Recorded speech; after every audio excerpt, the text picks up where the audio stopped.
अपने प्यार सचिन को पाने के लिए पाकिस्तान से भारत आई सीमा हैदर को भला कौन भूल सकता है। सीमा हैदर और सचिन की लव स्टोरी पूरे भारत में छा गई थी।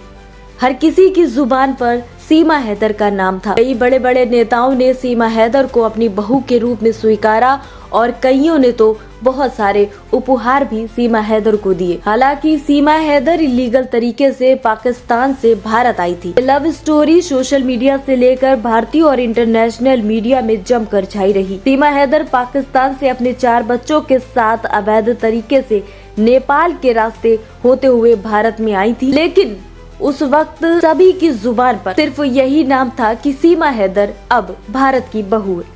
लेकिन एक बार फिर से अब जब जम्मू कश्मीर के पहलगाम में आतंकी हमला हुआ है तो सीमा हैदर का नाम एक बार फिर से सभी की जुबान पर है।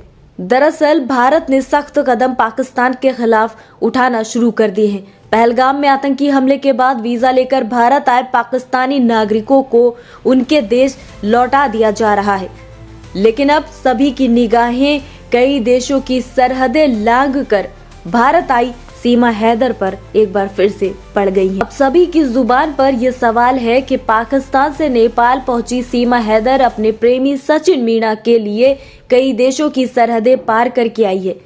क्या अब उसे पाकिस्तान फिर से वापस भेजा जाएगा? इस सवाल ने लोगों के बीच जिज्ञासा पैदा कर दी है, लेकिन फिलहाल जवाब ये है कि सीमा हैदर पाकिस्तान नहीं जाएगी। वकील एपी सिंह ने ये कहा कि सीमा ने न केवल भारत आकर हिंदू धर्म को अपनाया, बल्कि वो भारतीय संस्कृति और परंपराओं में पूरे तरीके से अब घुल मिल चुकी है। हिंदू रीति रिवाजों से विवाह करने के बाद अब वो एक बच्ची की मां भी बन चुकी है। इसलिए सीमा हैदर पर इस तरह के कोई सवाल अब नहीं उठाए जाने चाहिए। वही पहलगाम हमले के बाद जिस तरीके से सीमा हैदर का नाम सभी की जुबान पर बार बार आ रहा था, उसी के चलते सीमा हैदर पर अब हमला भी किया गया है। बता दें, एक युवक ने पहले तो घर के मेन डोर पर जोर जोर से पैर मारे और फिर अंदर घुसते ही सीमा हैदर का गला दबाने की कोशिश की। इसी दौरान उसने सीमा को 3-4 थप्पड़ भी मारे। अचानक हुई इस घटना से सीमा हैदर घबरा गई और शोर मचाया। शोर सुनते ही उसके परिजन मौके पर पहुंचे और हमलावर युवक को पकड़कर उसकी पिटाई करना शुरू कर दी। घटना की सूचना मिलते ही सीमा हैदर ने तुरंत मोबाइल के जरिए कोतवाली, रबुपुरा और पुलिस अधिकारियों को जानकारी दी। खबर मिलते ही पुलिस महकमे में हड़कंप मच गया। भारी पुलिस बल मौके पर पहुंची। पुलिस ने आरोपी युवक को हिरासत में ले लिया है। आरोपी की पहचान तेजस झानी पुत्र जयेंद्र भाई निवासी टीबी हॉस्पिटल के पास जिला सुरेंद्रनगर गुजरात के रूप में हुई है।